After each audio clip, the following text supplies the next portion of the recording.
So our next dimensionless group is Prandtl number. Prandtl number is very important dimensionless group as far concern of the heat transfer.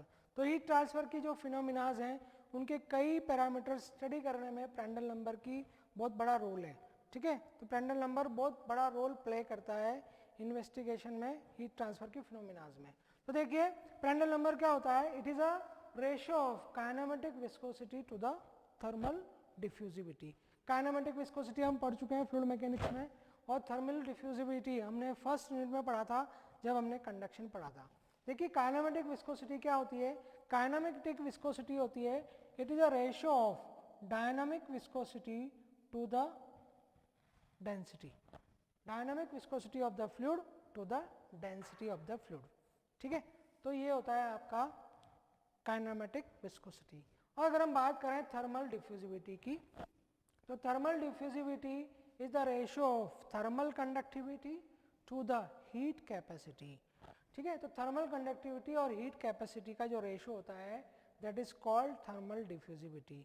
Heat capacity क्या होती है किसी material की.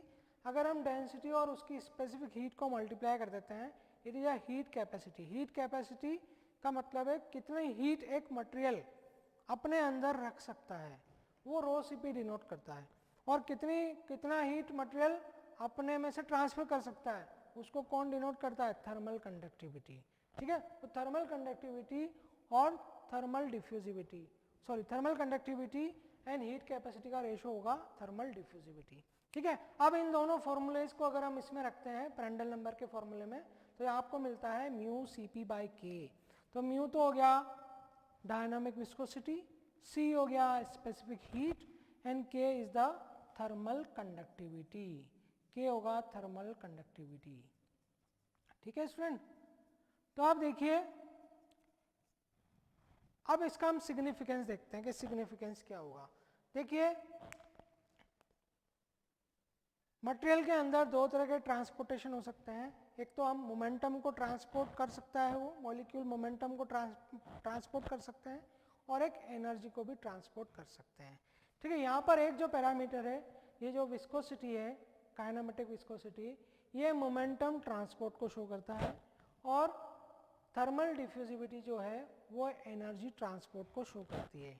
ठीक है, तो momentum transport ज़्यादा हो रहा है या फिर एनर्जी ट्रांसपोर्ट ज़्यादा हो रहा है किसी भी फिनोमिना में, वो हमें कौन बताएगा. वो हमें बताएगा Prandtl नंबर. तो Prandtl number is very important parameter, क्योंकि ये कई चीज़ों को, कई फिनोमिना में कई फैक्टर्स को ये इन्वेस्टिगेट करता है. ठीक है, तो it provide relative effectiveness of momentum and energy transport of diffusion. ठीक है, तो देखिए अगर Prandtl नंबर की वैल्यू ज़्यादा है, Prandtl नंबर की वैल्यू कब ज़्यादा होगी, जब मोमेंटम ट्रांसपोर्ट ज़्यादा होगा. तो अगर Prandtl नंबर की वैल्यू ज़्यादा है तो हम ये कह सकते हैं कि इस फिनोमिना में मोमेंटम ट्रांसपोर्ट की वैल्यू ज़्यादा है as compared to energy transport. ठीक है, तो ये ऐसे कौन से लिक्विड है जिनमें मोमेंटम ट्रांसपोर्ट ज़्यादा होता है और एनर्जी ट्रांसपोर्ट कम. वो ऐसे लिक्विड है जिनकी विस्कोसिटी ज़्यादा होती है. तो जैसे ले लें हम हाईली विस्कस ऑयल्स. तो हाईली विस्कस ऑयल्स में Prandtl नंबर की जो वैल्यू है वो आती है 100 to 10,000. इतनी ज़्यादा Prandtl नंबर है तो हम कहेंगे यहाँ पर मोमेंटम ट्रांसपोर्ट ज़्यादा है. और मोमेंटम ट्रांसपोर्ट किससे होता है वहाँ पर, विस्कस एक्शन से, क्योंकि उनकी विस्कोसिटी ज़्यादा है. ठीक है, अगर Prandtl नंबर की वैल्यू लो है, जैसे हम बात करें लिक्विड मेटल्स की, लिक्विड मेटल्स के लिए Prandtl नंबर की वैल्यू बहुत लो होती है. क्यों लो होती है, क्योंकि उनका ये कंपोनेंट जो होता है ये बहुत कम होता है और ये कंपोनेंट बहुत ज़्यादा होता है. यानी वहाँ पर एनर्जी ट्रांसपोर्टेशन फिनोमिना ज़्यादा होती है as compared to momentum transport. तो अगर हम तो इसी कारण से Prandtl नंबर की वैल्यू लो आती है.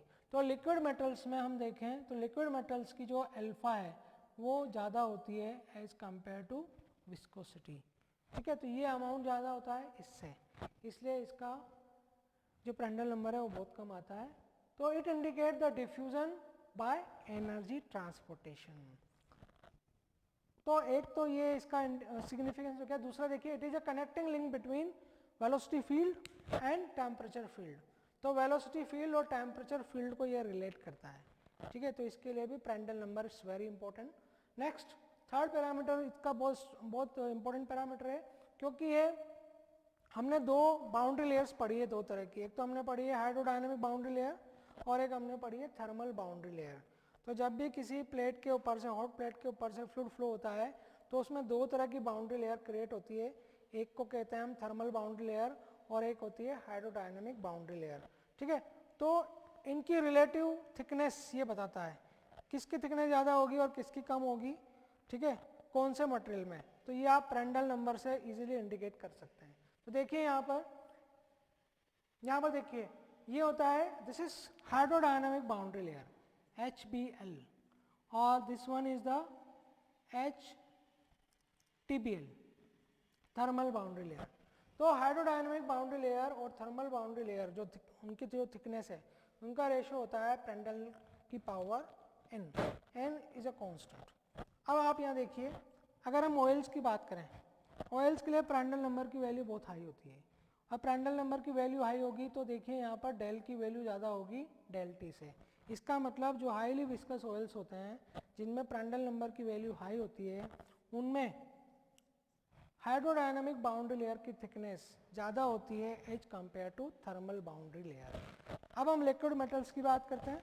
लिक्विड मेटल्स के लिए प्रांड्टल नंबर की वैल्यू क्या होगी, लो। प्रांड्टल नंबर की वैल्यू लो कब होगी, जब डेल टी की वैल्यू कम होगी। इसका मतलब हम ये कह सकते हैं कि लिक्विड मेटल्स में थर्मल बाउंड्री लेयर की थिकनेस ज़्यादा होगी as compared to hydrodynamic boundary layer. ठीक है, तो इस तरह से प्रांड्टल नंबर कई पैरामीटर्स की स्टडी करने के काम आता है वेरियस हीट ट्रांसफर प्रॉब्लम्स में। Now the next number is the Nusselt number. तो नसेल्ट नंबर हम पहले भी डिस्कस कर चुके हैं जब हमने कन्वेक्शन पढ़ा था। तो देखिए नसेल्ट नंबर क्या होता है कि जब किसी प्लेट पर, किसी हॉट प्लेट पर अगर फ्लूइड, अगर लिक्विड अगर फ्लो होता है तो उस टाइम पे हम क्या करेंगे, हम एक टेम्परेचर ग्रेडियंट निकालेंगे किसी भी वायर डिस्टेंस पर और एक ओवरऑल टेम्परेचर ग्रेडियंट क्या होता है वो हम निकाल लेंगे। उन दोनों का जो रेशो होता है, this ratio is called Nusselt number. तो टेम्परेचर ग्रेडियंट को हम लिखते हैं change in temperature with respect to wire distance. ये जो वायर डिस्टेंस है, ठीक है, वायर डिस्टेंस, इस वायर डिस्टेंस के अकॉर्डिंग कितना टेम्परेचर चेंज हो रहा है वो हम ले लेंगे और ओवरऑल टेम्परेचर ग्रेडियंट कितना है वो हम ये ले लेंगे। ठीक है, that is called Nusselt number और नसेल्ट नंबर होता है HL/K। ठीक है, तो HL/K से हम इसको लिखते हैं, इसका फॉर्मुलेशन इस तरह से करते हैं, H is the heat transfer coefficient, L is the characteristic dimensions और K is the thermal conductivity. तो नसेल्ट नंबर एक तरह से कन्वेक्शन और कंडक्शन इनको कंपेयर कर रहा है। ठीक है, इनका रेशो है H for convection and K for conduction. ठीक है, अब देखिए इसका सिग्निफिकेंस क्या है, it's a very important parameter. ठीक है, इसका सिग्निफिकेंस क्या है, it gives relation between H, L और K। जैसा कि मैंने आपको बताया कि कन्वेक्शन और कंडक्शन में एक रिलेशन बताता है ये। ठीक है, it is a measurement of convective heat transfer coefficient. अगर आगे आने वाले लेक्चर्स में हम देखेंगे कि HL/K इस फॉर्मूले से, नसेल्ट नंबर से हम पता लगा सकते हैं कि हीट ट्रांसफर कोफिशिएंट कितना होगा। ठीक है, तो इन, जैसे मान लीजिए यहाँ कोई लिक्विड है और ये कोई मेटल है, तो इस लिक्विड और इस मेटल का एक पर्टिकुलर हीट ट्रांसफर कोफिशिएंट होगा H। तो अगर मुझे इन दोनों के बीच का नसेल्ट नंबर मुझे पता है तो I can easily calculate the heat transfer coefficient for this phenomena. ठीक है, तो it is a measurement of convection heat transfer coefficient for a given value of Nusselt number. अगर हमारे पास नसेल्ट नंबर है तो हम इनका रिलेशन निकाल सकते हैं, H is proportional to K and H is proportional to 1/L। ठीक है, तो अगर नसेल्ट नंबर कांस्टेंट है तो हम कह सकते हैं कि कन्वेक्शन रेट डिपेंड करती है थर्मल कंडक्टिविटी पे and convection rate inversely proportional होती है कैरेक्टरिस्टिक डायमेंशन के।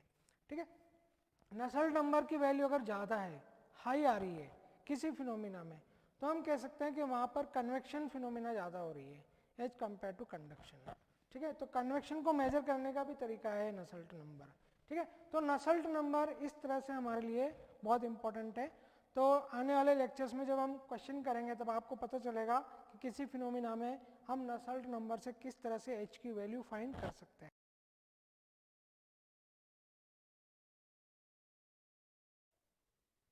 सो the next number is Stanton number.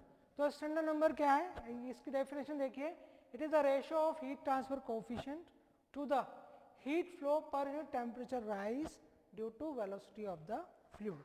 तो इसको फॉर्मुलेट कैसे करेंगे हम, H upon rho V C P. H क्या है, heat transfer coefficient, rho is the density, V is the velocity and Cp is the specific heat. Okay, अब देखिए इसको मैं चेंज कर सकता हूँ डिफरेंट नंबर्स के रिलेशंस में। देखिए यहाँ पर मैंने क्या किया, L बाई के से ऊपर मल्टीप्लाई कर दिया, L बाई के से मैंने नीचे मल्टीप्लाई कर दिया, म्यू से मैंने ऊपर मल्टीप्लाई कर दिया और म्यू से मैंने नीचे मल्टीप्लाई कर दिया। अगर आप इन सबको अरेंज करेंगे, रीअरेंज करेंगे, तो आपको पता चलेगा मैंने क्या किया स्टूडेंट, यहाँ L बाई के से ऊपर मल्टीप्लाई कर दिया और L बाई के से नीचे मल्टीप्लाई कर दिया, म्यू से मैंने यहाँ मल्टीप्लाई कर दिया और म्यू से मैंने डिवाइड कर दिया। अब आप क्या करेंगे, इनको रीअरेंज करें। तो देखिए एच एल बाई के, ये फॉर्मूला बन गया ऊपर का, यहाँ पर rho V and L, rho V L by mu, एक फॉर्मूला बन गया आपका रेनॉल्ड नंबर का, एक हो गया म्यू सी पी अपॉन के, ये एक फॉर्मूला बन गया। तो आपको रीअरेंज करोगे तो आपको ये मिलेगा। तो देखिए एच एल बाई के क्या है, नस्ल नंबर है, rho V L by mu Reynolds number है, mu C P by K Prandtl number है। ठीक है, तो इस तरह से Stanton number is the relation between different dimensionless numbers. तो इट रिलेट, तो इसका सिग्निफिकेंस क्या है, it relate Nusselt number, Reynolds number and Prandtl number, इन तीनों को ये रिलेट करता है। ठीक है, and it is used to correlate data of force convection in the dimensional analysis। तो force convection data को relate करने के लिए, correlation लिखने के लिए ये काम आता है। तो देखिए standard number is equal to होता है function of, it is a function of Reynolds number and Prandtl number, जैसा कि मैंने बताया था। तो देखिए यहाँ पर मैं इसको क्या लिख सकता हूँ, स्टैंडर्ड नंबर को मैं लिख सकता हूँ H upon rho V C P is equal to rho V L by K, Prandtl number आ गया आपका म्यू सी पी बाई के। तो ये एक कॉरेलेशन हमारे पास बन गया। ठीक है, तो ये किसके थ्रू बना है, स्टैंटन नंबर के थ्रू।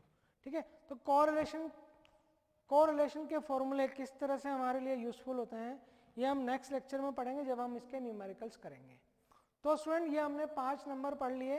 ठीक है, रेनॉल्ड नंबर हमने ले लिया, प्रेंडल नंबर ले लिया, क्रैशऑफ नंबर ले लिया, नसेल्ट नंबर ले लिया और स्टैंटन नंबर ले लिया। तो ये डायमेंशनलेस ग्रुप्स जो हैं ये काफ़ी हेल्पफुल होते हैं हीट ट्रांसफर की फिनोमिना को समझने के लिए। चलिए तो एक और हम नंबर देखते हैं। तो ये डिफरेंट नंबर है, इट इज़ अ पेसलेट नंबर। तो अभी तक जो हमने 5 नंबर पढ़े थे वो इंपॉर्टेंट नंबर्स हैं, वो जनरली कोई एग्जाम्स में पूछे जाते हैं। तो एक और नंबर है, मैंने जैसा आपसे कहा था कि कई नंबर्स होते हैं, तो एक नंबर और देखिए पेसलेट नंबर, इसको हम पी से डिनोट करते हैं। पेसलेट नंबर का क्या काम है, क्या वर्क है, ये कन्वेक्शन हीट ट्रांसफर का अमाउंट और कंडक्शन हीट ट्रांसफर का अमाउंट, इसको ये कंपेयर करता है।